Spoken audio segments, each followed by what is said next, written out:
Ke kabar lain pemirsa, Presiden Republik Indonesia Prabowo Subianto resmi mengumumkan Indonesia bergabung ke dalam NDB atau New Development Bank. Ini merupakan lanjutan tentunya dari bergabungnya Indonesia ke dalam BRICS sekitar 2 bulan yang lalu. Diharapkan dengan bergabungnya Indonesia ke NDB ini bisa memberikan dampak-dampak positif bagi perekonomian Indonesia, termasuk juga untuk pembangunan Indonesia di sejumlah proyek-proyek strategis. Dalam pertemuan antara Presiden Republik Indonesia Prabowo Subianto dan Presiden New Development Bank Dilma Rousseff berlangsung dalam suasana hangat dan produktif, membahas arah pembangunan jangka pendek, menengah, dan panjang Indonesia. Selain itu, pertemuan tersebut juga membahas peluang kerjasama konkret di berbagai sektor prioritas. Salah satu poin utama dalam pembicaraan tersebut adalah undangan resmi dari NDB kepada Indonesia untuk bergabung sebagai anggota. NDB memang tujuannya adalah untuk membiayai proyek-proyek pembangunan berkelanjutan dan juga untuk mendorong ekonomi negara-negara berkembang. NDB telah memiliki modal awal sebesar $100 miliar yang telah dikontribusi oleh negara-negara pendiri. Kita juga telah diundang untuk ikut menjadi anggota New Development Bank, dan kita juga sudah dibicarakan dan tim keuangan kita sudah menilai, dan dengan pembicaraan dengan tim keuangan kita, pemerintah Indonesia telah memutuskan untuk bergabung dengan New Development Bank. Presiden NDB Dilma Rousseff menyambut gembira keputusan Indonesia untuk bergabung. Menurut Rousseff, Indonesia memiliki kesamaan visi dengan NDB dalam mendukung pembangunan berkelanjutan di negara-negara berkembang.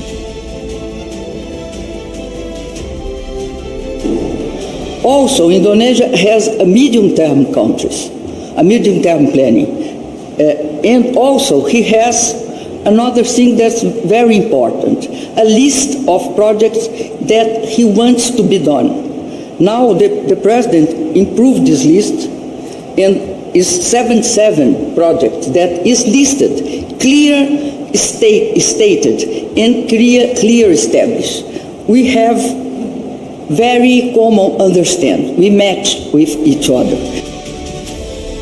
Dengan bergabungnya Indonesia, NDB siap memperkuat kerjasama global di bidang pembangunan berkelanjutan, transformasi ekonomi, dan kesejahteraan rakyat. Laporan Fani Akdia, Yudis Aldani, Jakarta, Garuda TV. Dan pemirsa, untuk membahas ini, kami sudah bergabung dengan 2 orang narasumber. Sudah hadir bersama kami ada Prof. Aryawan Gunadi, selaku pakar hukum dan bisnis dan perdagangan internasional. Selamat malam, Prof. Selamat malam, terima kasih Bu Tisa. sudah hadir. Kemudian juga bergabung bersama kami secara virtual, yaitu ada Pak Nailul Huda, selaku Direktur Ekonomi Digital Center of Economics and Law Studies. Selamat malam. Selamat malam, Mbak. Selamat malam, Bro. Ya. Nah, pertama saya mau menuju ke pakar hukum bisnis dan perdagangan internasional terlebih dahulu. Kalau kita melihat apa sih implikasinya Indonesia bergabung ke NDB ini? Ada tidak mungkin dampaknya secara hukum yang mungkin akan dirasakan oleh Indonesia, termasuk juga mungkin aspek dari hubungan internasionalnya sendiri? Iya, jadi pemirsa Garuda TV dan Mbak Tisa, jadi ini menjadi satu hal yang menarik, karena ini merupakan satu rangkaian. Jadi dengan Indonesia as a membership di BRICS dalam beberapa waktu yang lalu, bergabung dalam satu kemitraan dengan Brasil, India, China, dan South Africa, lalu Danantara, dan sekarang Indonesia bergabung menjadi anggota NDB, walaupun ini sebenarnya semua masih dalam satu proses atau rangkaian. Karena untuk menjadi anggota resmi kan pasti ada butuh tahapan. Tetapi kita perlu mengapresiasi secara positif apa yang dilakukan atau dituju oleh Pak Presiden Prabowo, membuat satu diversifikasi alternatif pembiayaan untuk menunjang 77 proyek strategis nasional yang dicantangkan oleh pemerintah. Menurut saya ini sesuatu yang sangat baik. Karena kalau kita lihat Presiden NDB, Rousseff, memberikan satu alternatif penawaran dan melihat prospektus jangka pendek, menengah, dan panjang untuk pembangunan ekonomi nasional. Untuk itu ada ketertarikan dari NDB untuk mengundang Indonesia dan melihat itu semua dan bergabung menjadi anggota di MDB. Kalau ditanya dampak yang signifikan, tentu yang pertama Indonesia memiliki alternatif diversifikasi yang dulunya dengan IMF, mungkin World Bank. Untuk pembiayaan ya? Pembiayaan, sekarang kita punya NDBs. Kedua adalah dengan New Development Bank ini kan kita memiliki satu kolaborasi nantinya dengan Danantara. Karena Danantara mengelola budget yang lebih kurang 14.500 T dengan programnya Pak Presiden untuk makan bergizi gratis, ada swasembada pangan, saya rasa akan dikolaborasikan. Karena kalau dari statement yang ada tadi kan bahwa ini bisa dikolaborasikan, ada Menq yang tadi juga hadir di rapat dengan Presiden Rousseff di NDBs. Nah ini yang kita akan lihat apakah dampak semuanya ini bisa menjadi sesuatu yang baik. Karena mereka juga tertarik untuk juga melakukan pembiayaan dalam kaitan dengan sektor energi terbarukan, juga biofuel dan sebagainya. Dan ini akan baik untuk menunjang pembangunan Indonesia ke depan. Infrastruktur juga kita kan banyak yang sedang didevelop. Nah, kesemuanya ini menjadi significant implication yang sebetulnya juga bisa membawa positif untuk Indonesia. Nah, tapi kalau dalam posisi tawar Indonesia dalam perdagangan internasional sendiri akan seperti apa ketika Indonesia sudah bergabung ke dalam NDB yang merupakan bank yang dimiliki oleh negara-negara yang bergabung di BRICS? Ya, ini menjadi menarik karena konstelasi trade war antara Amerika Serikat dan China ini kan ya tetap masih ada. Apalagi dengan Amerika Serikat mengimpos beberapa tarif untuk Kanada dan mengancam juga waktu itu Trump jika mengikuti anggota BRICS kita menjadi membership akan dikenakan beberapa tarif atau tax yang cukup tinggi untuk masuk produknya ke Amerika. Nah ini yang menjadi tantangan sendiri karena politik luar negeri kita kan tetap bebas aktif. Artinya kita tetap menjadi negara yang non-blok, tidak membela blok timur ataupun blok barat. Tetapi kan kalau kita lihat dari negara-negara BRICS ini banyak memberikan kemudahan. Dan Indonesia menurut saya Pak Presiden ingin menjadikan Indonesia itu sebagai game changer.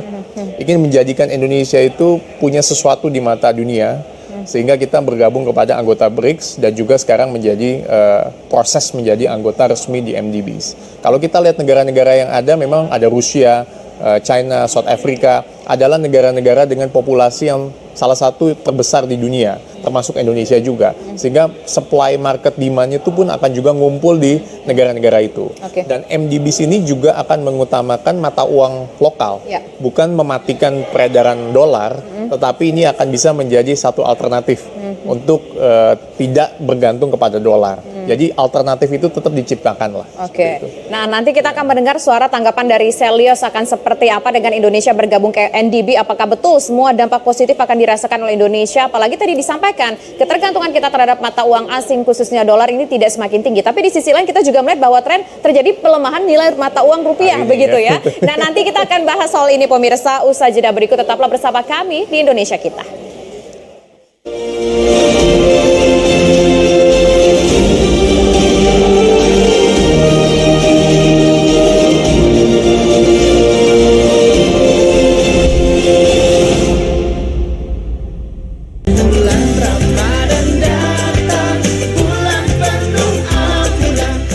Melalui konsep dakwah santai dan edukatif, mengajak pemirsa memahami ajaran Islam melalui pendekatan ringan dan penuh kehangatan.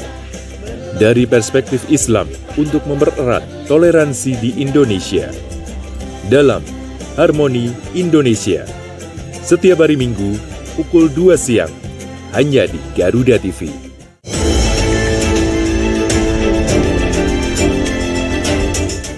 Di sini 2 tahun itu. Berbagai peristiwa penting terjadi sepanjang hari. Berita faktual dan mendalam yang menjadi sorotan kami rangkum untuk menutup aktivitas Anda. Jika tidak dapat menggunakan hak pilih mereka. Menteri Pertanian Republik Indonesia sudah Laporan 8 malam. Setiap hari pukul 10 malam hanya di Garuda TV.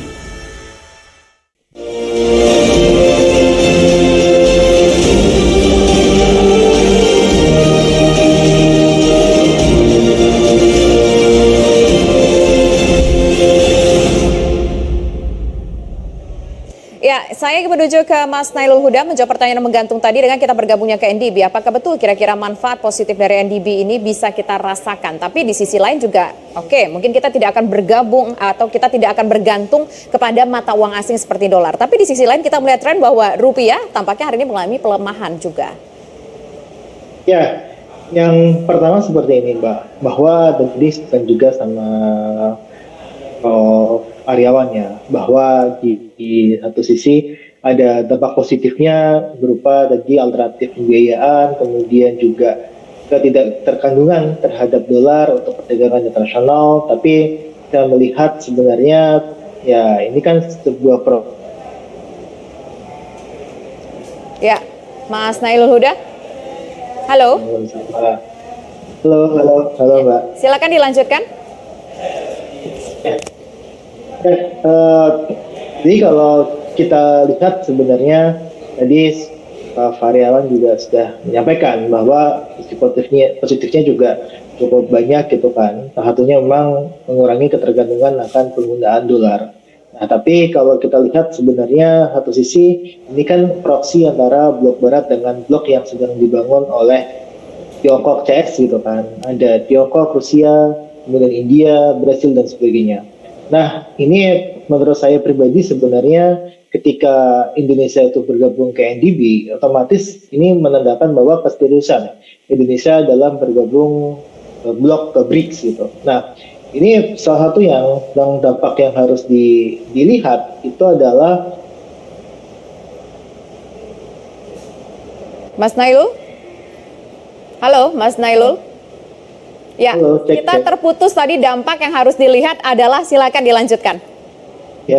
Ya, dampak yang harus dilihat adalah dari risiko geopolitiknya, Mbak. Jadi ini dari geopolitik sendiri, kalau kita lihat BRICS dan negara-negara barat ini kan ada beberapa yang memang saling berkaitan, tapi ada yang bertolak belakang gitu kan. Bahkan kalau kita lihat Amerika pun sekarang sudah mendekati India untuk bisa bergabung ke dalam blok yang sedang mereka bangun. Nah, kemudian kalau kita lihat sebenarnya ketika NDB ini dibangun, terus kemudian Indonesia masuk di tengah-tengah, kita tidak berharap banyak terhadap pengaruh Indonesia dalam pengambilan keputusan di NDB itu sendiri gitu kan. Bahwa Indonesia sebagai anggota baru tentu ya untuk keikutsertaannya ini posisinya seperti apa, ini kita belum melihat hal-hal yang membuat Indonesia itu menjadi sangat penting bagi anggota BRICS sendiri. Nah, kemudian kalau kita lihat juga dari sisi dolar, tadi sebutkan juga bahwa ya kita nggak bisa menghilangkan lah ketergantungan akan dolar gitu kan. Kita kan tidak berdagang dengan anggota BRICS saja, tapi kita berdagang dengan ya negara-negara lainnya termasuk US dan sekutu US yang itu juga masih menggunakan USD gitu kan. Nah, ini yang saya khawatirkan adalah ya ketika ini kan dolar ini kan kenapa banyak digunakan untuk perdagangan internasional kan, salah satunya karena ya banyak negara yang dia ya melakukan perdagangan dengan Amerika gitu kan. Makanya mereka banyak menyimpan dolar dan sebagainya. Nah, ini yang saya khawatirkan ketika NDB ini menggunakan local currency, ini saya nggak tahu apakah efektif atau tidak gitu kan. Let's say kayak semacam ini analoginya, bahwa kita mau berdagang itu kan menggunakan, kalau kita mau berkomunikasi kan menggunakan bahasa internasional. Bahasa yang baku. Nah, bahasa internasional ini kan kalau kita ibaratkan ke mata uang itu adalah USD sebenarnya. Nah, ketika kita mau berdagang dengan negara lain tapi menggunakan bahasa Indonesia, sedangkan negara lain juga menggunakan bahasa sendiri, ini yang susah untuk ketemunya. Makanya ini harus kita cermati apakah memang ada dampak implikasinya terhadap tadi dolar yang mungkin ya bagi sebagian orang mungkin ya dolar ini ada didolarisasi misalkan. Tapi saya pribadi ini justru akan menyulitkan ya Indonesia akan semakin kekurangan dolar, semakin susah untuk melakukan perdagangan dengan negara lain, semakin susah juga untuk meningkatkan nilai rupiah. Ini yang kita khawatirkan sebenarnya, Mbak. Oke, baik. Ada 2 poin yang mungkin disampaikan oleh Mas Nailul. Yang pertama adalah Indonesia sebagai negara yang bergabung di BRICS. Itu kan tentu pengaruhnya mungkin masih menjadi pertanyaan. Kita baru bergabung di BRICS 2 bulan yang lalu, terus kemudian kita menjadi anggota dari NDB. akan seperti apa pengaruh Indonesia di sana, akan dipandangkah kita di sana begitu dalam organisasi tersebut. Kemudian yang kedua, kalau bicara soal kekuatan bahwa mata uang yang mungkin tidak bergantung kepada dolar, tapi di sini kita membutuhkan satu currency yang bisa diterima semuanya. Jangan yang satu pakai dolar, yang satu pakai mungkin pakai renminbi yuan begitu, satu lagi mungkin pakai rupiah atau pakai mata uang rupiah atau segala macam. Ini kan nanti nggak ketemu, nggak match. Iya, jadi kalau yang saya lihat, makanya ini semua ini kan satu rangkaian, bahwa fenomena negara ini membentuk satu union lah. Ada Mercosur di Amerika Selatan, lalu ada EU, lalu ada BRICS, ya kan, mungkin ada G7, G20 dan sebagainya. Nah, mau nggak mau memang Indonesia harus bisa menciptakan satu diversifikasi. Karena Indonesia menjadi market utama ya, berkaitan dengan perdagangan yang ada dengan Amerika Serikat. Dengan China pun juga salah satu mitra yang terbesar. Nah, akan tetapi kita bisa melihat bahwa mana yang menjadi kepentingan nasional Indonesia itu yang paling utama. Nah, makanya tadi ditanyakan oleh Mbak Tisha, kira-kira sejauh mana Indonesia bisa bermain playing field dalam kaitannya dengan negara-negara anggota BRICS. Apalagi setahu saya bahwa Indonesia sampai dengan saat ini menjadi salah satu negara Asia Tenggara yang memang menjadi anggota, dan ini menjadi satu keberanian. Nah, game changer ini dilakukan oleh Presiden menurut saya supaya Indonesia tidak dipandang rendah dibandingkan dengan negara lain. Tidak mau dikendalikan oleh negara lain sehingga kita menjadi game changer di sini. Kalau kita lihat di NDB, salah satunya adalah mereka ingin melakukan satu konversi dari sampah, ya kan, menjadi sesuatu yang bisa berdaya guna, ya kan. Lalu juga ada proyek infrastruktur yang tadi juga akan dikembangkan, swasembada pangan, ya kan, dan sebagainya. Ini akan menjadi mendukung sekali program prioritas yang dilakukan oleh Pak Presiden Prabowo. Makanya ini sejauh mana akan bisa berjalan, tentu dukungan dari anggota BRICS menjadi sesuatu hal yang penting. Karena negara anggota BRICS itu kan juga menjadi mitra dagangnya untuk Indonesia. Dan Indonesia kembali lagi tidak bisa hanya bergantung kepada 1-2 negara. Kalau dulu misalnya dengan Amerika, IMF, World Bank, kita sekarang ada NDBs, ya kan, pasti kita juga akan mendapat satu insentif yang mudah-mudahan lebih baik lagi. Nah, tetapi untuk kepentingan nasional kita lihat mana nih yang akan lebih baik lagi. Dan kita bisa melihat bahwa negara-negara anggota BRICS ini kan memang punya portfolio juga. Ya kan, waktu itu Pak Presiden sebelumnya Pak Jokowi juga sempat ke Afrika Selatan misalnya melakukan kunjungan-kunjungan. Ya kan, kita juga banyak bermitra dengan negara-negara di anggota BRICS yang lain. Jadi ini semuanya satu korelasi, tapi momennya memang berderet ya, antara BRICS, lalu Indonesia mendirikan Danantara Super Holding, mengelola uang yang cukup besar, dan diharapkan bisa melakukan satu transformasi, bisa melakukan suatu konsolidasi dengan ada NDB sini. Rangkaian peristiwa tersebut, apa benang merah yang kemudian bisa ditarik? Bergabung dengan BRICS, kemudian kita punya Danantara, kemudian struktur kepengurusan Danantara juga sudah ada, dan ada beberapa pihak-pihak asing sebagai petingginya. Kemudian kita bergabung pula dengan NDB yang merupakan bank dari BRICS. Yeah. Apa benang merah yang bisa kita tarik? Benang merahnya adalah kalau menurut saya bahwa Indonesia yang tadi saya sampaikan, ingin menjadi game changer. Indonesia ingin membiayai, atau Indonesia ingin menciptakan satu alternatif pembiayaan yang lain, bukan hanya bergantung kepada 1-2 pihak. Dan ini menunjukkan bahwa Indonesia tidak bisa dikendalikan oleh salah satu blok tertentu. Walaupun kita tahu Amerika negara yang superpower, akan tetapi kan Indonesia memiliki alternatif yang ada. Nah, Indonesia harus memang bisa bermain di area-area yang ada, tetap membangun komunikasi yang baik dengan blok-blok seperti G7, G20, bahkan Indonesia kan di ASEAN juga banyak bermitra dengan China, dengan Jepang, dengan Korea, dan banyak negara lainnya. Nah, ini yang benang merah ini yang harus dilihat bahwa ini merupakan satu rangkaian kemitraan Indonesia di pasar global. Oke, baik. Nah, saya ingin menuju ke Mas, yaitu Mas Nailul. Mas Nailul, masih bersama kami? Ya, Mbak, masih. Ya. Mas Nailul, sebagai seorang peneliti, apa kemudian tantangan yang mungkin saja dihadapi Indonesia ketika Indonesia ini sekarang sudah bergabung dengan NDB, tapi di sisi lain kita mendapatkan sumber pendanaan baru nih untuk proyek-proyek strategis Indonesia? Yang pertama seperti ini, Mbak, bahwa sudah banyak sejarah mencatat lah ya, bahwa ada pembangunan-pembangunan yang dibantu oleh China ataupun Tiongkok ya, karena kan bahasanya kan Tiongkok kan. Terus kemudian ada beberapa proyek yang gagal, kemudian ini menciptakan satu ketergantungan baru. Nah, ini yang tidak kita inginkan sebenarnya, Mbak, bahwa ada beberapa masalah yang memang ada terkaitannya dengan utang dari Tiongkok ataupun bank-bank pembangunan yang dari Tiongkok. Nah, kita tidak ingin menjadi seperti Sri Lanka yang kemarin sempat ribut dan sebagainya, ataupun negara-negara lainnya yang memang ketergantungan kepada Tiongkoknya cukup besar. Makanya kita lihat dari sisi tantangan, ini justru saya mengkhawatirkan ada potensi ketergantungan baru. Dari yang mana? Dari ya tadi kita hanya berpindah dari IMF World Bank itu ke NDB saja gitu kan. Terus kemudian kita ketergantungannya sangat tinggi, terus kemudian anggota BRICS, kemudian kita kalau kita tidak bermain smooth, kita bisa dikenakan sanksi oleh dunia barat gitu kan. Nah, ini yang saya rasa ini cukup berat, Mbak, kalau kita lihat tantangan yang kedepannya seperti yang tadi saya sampaikan. Oke. Nah, ini ada kekhawatiran Indonesia akan punya ketergantungan baru dengan bergabungnya ke NDB. Bagaimana kalau menurut Prof? Iya, makanya itu yang menurut saya, pandangan saya adalah Indonesia harus menghindari itu. NDB yang ada, tetap Indonesia menjalin dengan kesemua kemitraan yang ada. Karena kan NDB ini kan juga tertarik dengan proyek jangka pendek, menengah, dan panjangnya Indonesia. Karena prospektus kan, ini kan prospektif lah untuk mereka. Nah, akan tetapi ketergantungan itu harus terus tidak diciptakan. Akan tetapi Indonesia harus terus menjalin kemitraan dengan beberapa negara yang lain.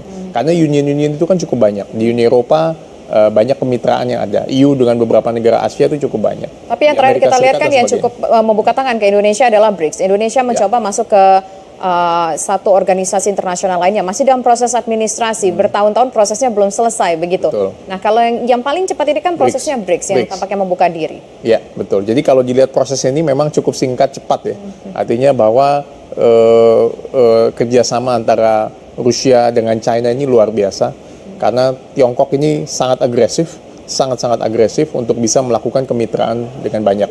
Dan headquarter-nya ini kan di Shanghai kebetulan. Ya kan, salah satu, dan dia punya regional branch NDB ini di mana-mana.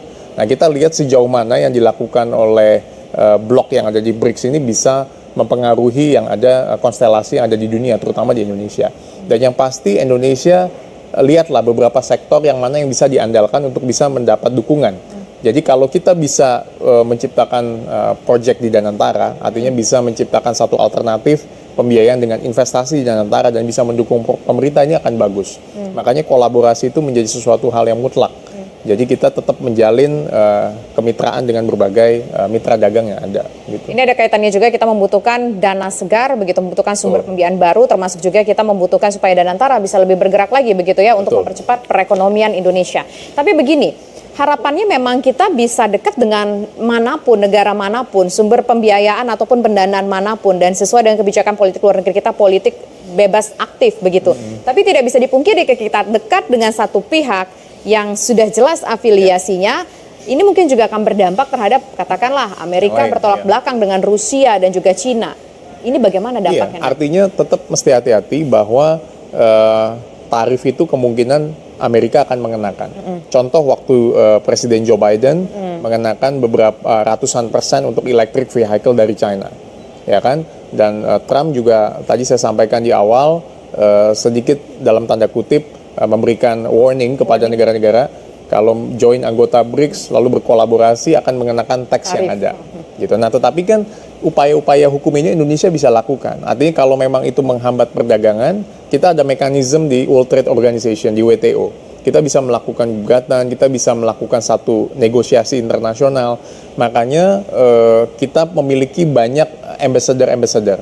Kita ada permanent representatif di banyak negara. Ya, karena itu kita fungsikan supaya untuk bisa melakukan komunikasi dengan semua pihak. Sudah adakah kecenderungan bahwa Indonesia saat ini dalam posisi yang mungkin membuat negara lain menjadi resah, yang biasanya tempat kita menjadi tempat bergantung mungkin untuk mendapatkan pendanaan, sekarang menjadi resah ketika Indonesia sudah mulai aktif nih dengan blok-blok yang lain? Sudah mulai tercium itu keresahan-keresahan tersebut dari negara? Saya lihat nanti dulu, kita harus lihat iklan dulu. Kami kembali sesaat lagi.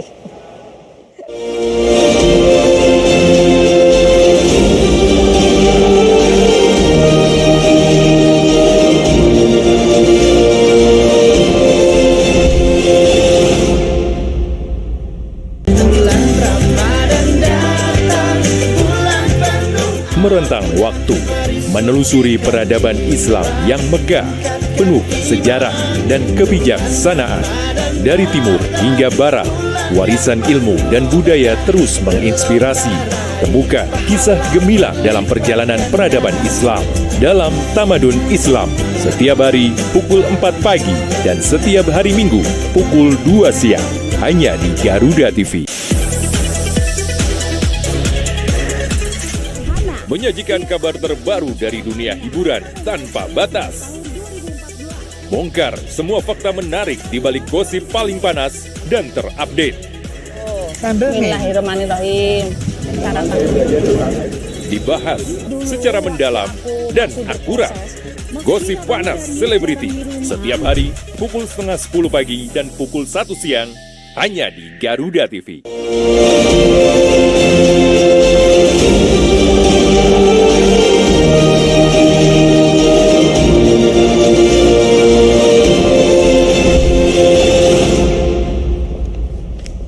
Menjawab pertanyaan yang menggantung tadi, sudah mulai terlihatkah kira-kira ada yang merasa resah dengan Indonesia begitu dekat dengan...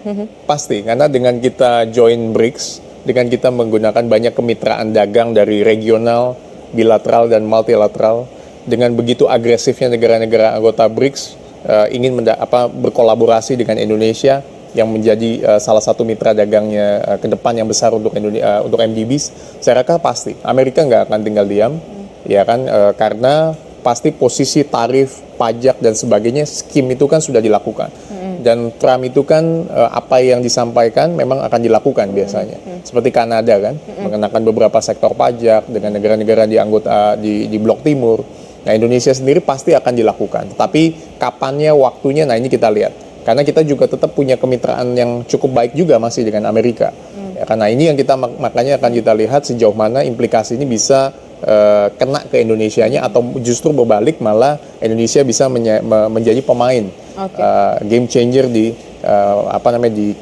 MDB sini. Oke, baik. Nah, sekarang saya ingin menuju ke Selyos lagi ke Mas Nailul. Mas Nailul Huda, sebelum Indonesia, pemerintah kita memutuskan untuk masuk ke dalam NDB, kita sudah melakukan konsultasi dulu dengan sejumlah pihak, dengan kementerian-kementerian terkait dan juga mungkin sejumlah ahli, begitu ya, Mas Nailul.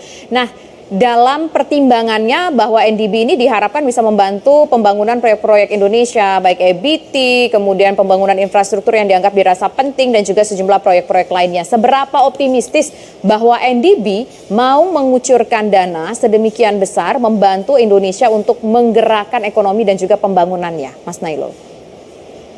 Ya, yang pertama seperti ini, Mbak.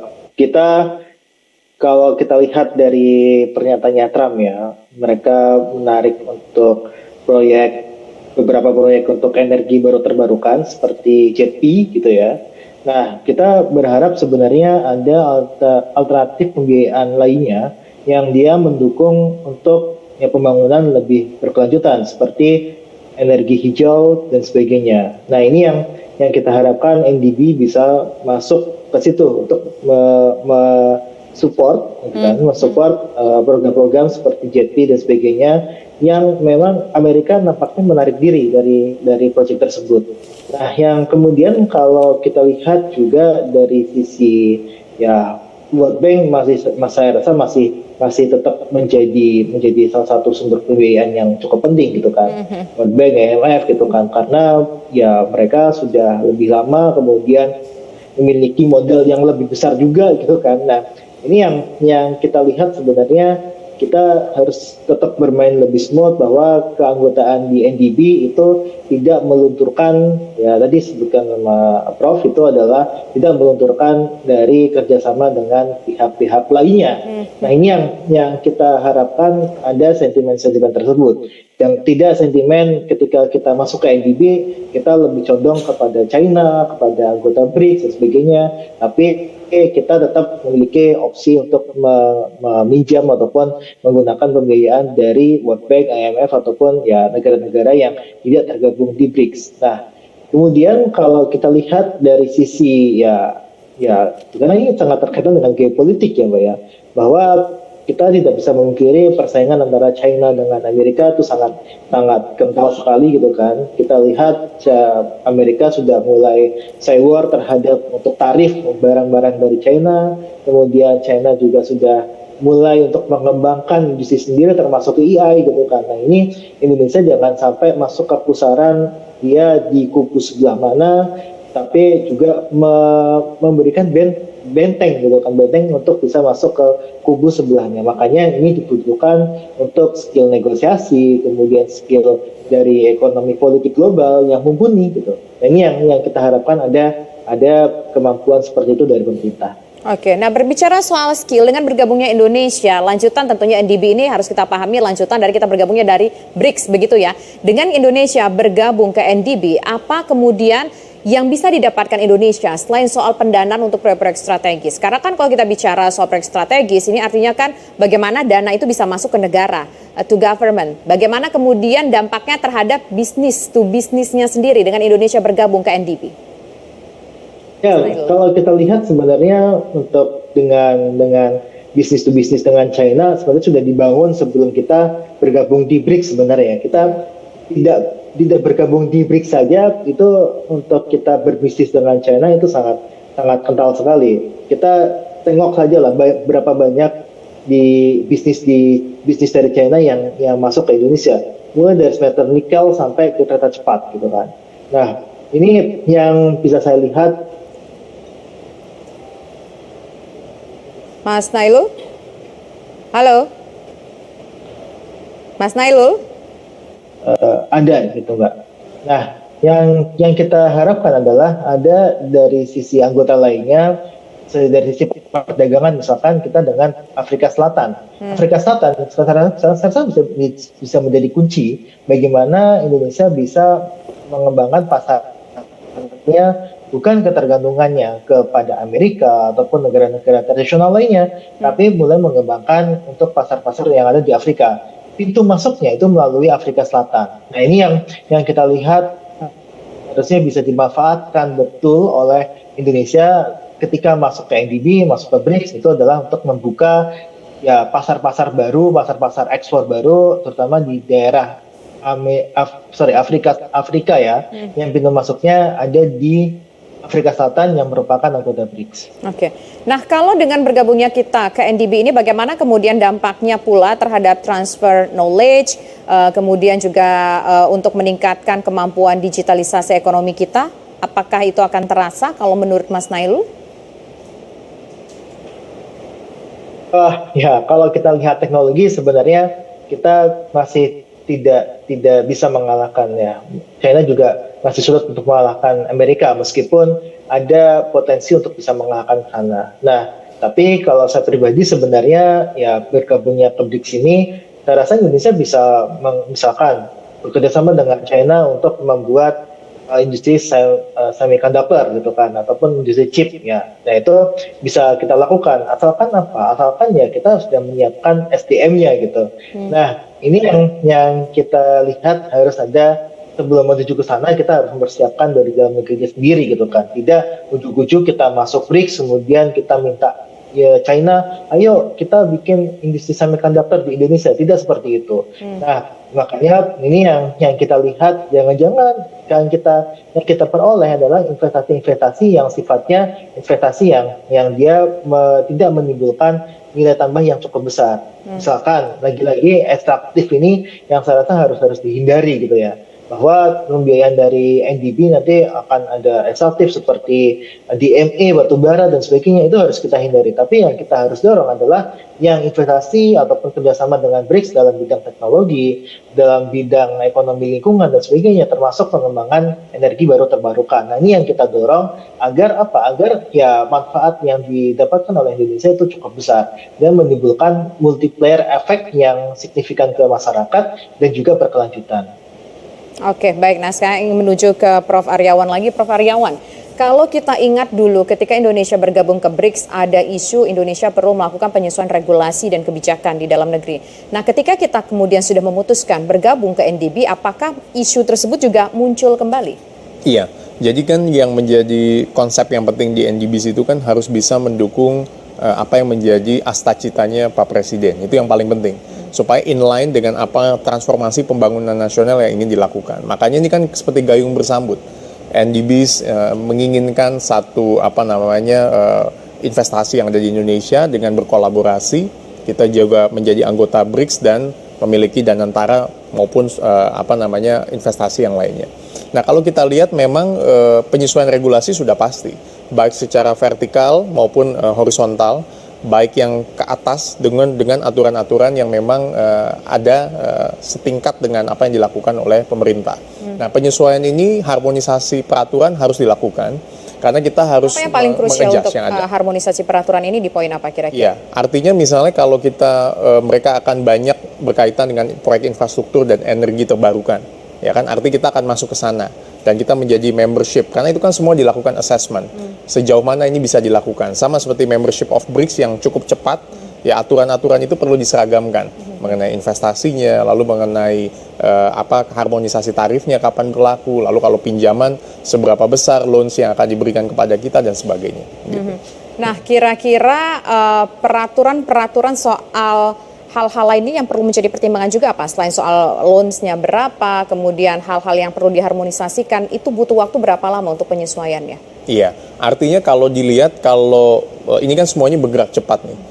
Sektor goods and services, barang dan jasa ini memang menjadi hal yang penting. Kalau di breakdown pasti banyak elemennya. Nah, artinya kita punya target, misalnya dalam jangka waktu berapa, kalau memang Indonesia sudah statement dari Presiden menyatakan sebagai anggota, berapa lama menjadi anggota resmi, sampai announcement. Nah, itu kan butuh waktu kan. Katakanlah berapa bulan kita ingin melakukan itu. Lalu penyesuaian regulasi sambil proses assessment berapa bulan kita ingin melakukan. Nah, ini semua timeline-nya sudah ada. Kalau saya lihat ini akan bergerak cepat lah. Artinya dalam tahun ini kita bisa di-announce sebagai official member. Ya kan, bukan hanya sebagai anggota biasa tetapi menjadi official member untuk NDBs. Apa keuntungan jadi official member? Kalau sekarang kan kita bergabung menjadi anggota biasa, tapi ketika sudah jadi official members, apa sih bedanya dengan yang baru saja diumumkan oleh Presiden Prabowo? Kalau saya lihat mereka akan menciptakan satu skema-skema yang menjadi insentif yang baik untuk Indonesia. Nah, skemanya seperti itu apa? Nah, tergantung nanti negosiasi yang sudah dilakukan. Tetapi kan antara Presiden NDB, Sorsaf dengan Presiden Prabowo ada understanding yang sudah ada menurut saya. Tinggal tim dari Kemenkeu, dari CEO Danantara maupun jajarannya dan seluruh kementerian yang terkait harus bisa mengcascade ini dengan rapi sehingga banyak hal dan bisa menjadi mutual agreement untuk Indonesianya. Karena yang penting kan kepentingan nasional Indonesia yang paling utama. Dan yang tadi saya sampaikan harus mendukung cita-citanya Presiden dalam transformasi pembangunan nasional. Ini luar biasa pembiayaan ini, ada rel, jalan tol, pelabuhan, makan bergizi gratis. Pak Prabowo, kebetulan kami diundang ke istana sekitar beberapa minggu yang lalu bersama dengan beberapa pihak yang lainnya menjelaskan banyak hal. Trennya juga cukup menarik ya soal NDB. Mereka memberikan bantuan mungkin pinjaman kepada Indonesia karena Indonesia sudah menjadi bagian dari NDB. Nah, mekanisme pemberian bantuannya seperti apa? Mungkin dari segi bunganya, waktu tempo pembayaran hutangnya, apakah memberikan banyak keringanan? Kalau pandangan saya, dari tren yang ada. Yes, this a good question. Yang paling penting adalah jangan sampai kucuran dana ini membuat Indonesia disetir oleh negara lain. Itu paling penting. Jangan sampai misalnya Indonesia dikirimkan katakanlah kucuran dana tetapi harus mengubah aturan yang sebetulnya merugikan untuk Indonesia. Artinya kita harus lihat pasal yang akan dilakukan atau kita ingin meratifikasi satu aturan. Jangan sampai itu menjadi instrumen untuk penekan bangsa dan negara. Nah, itu yang perlu kita waspada. Makanya semua ini kan harus dilakukan kehati-hatian lah. Proses ini harus dilakukan due diligence dengan baik sehingga mana yang menjadi benefit untuk Indonesia ya bisa dilakukan. Nah, kajian yang dilakukan itu kan mungkin kajian yang sudah dilakukan kan awal, belum sampai in depth gitu loh. Nah, ini yang kita lakukan diharapkan dengan adanya tim, Pak Presiden membentuk satu tim untuk bisa merapikan semua pasal-pasal undang-undang maupun aturan yang terkait, regulasi yang ada diratified dan sebagainya sehingga bisa menyesuaikan harmonisasi regulasi dengan apa yang ada di Indonesia. Gitu. Oke, baik. Terima kasih Prof. Aryawan atas waktunya sudah hadir ke studio kami dan terima kasih juga Pak Nailul Huda sudah bergabung bersama kami di Indonesia Kita. Dan pemirsa, demikian kebersamaan kita malam hari ini. Saya Tisa Noveni undur diri. Selamat malam. Sampai jumpa.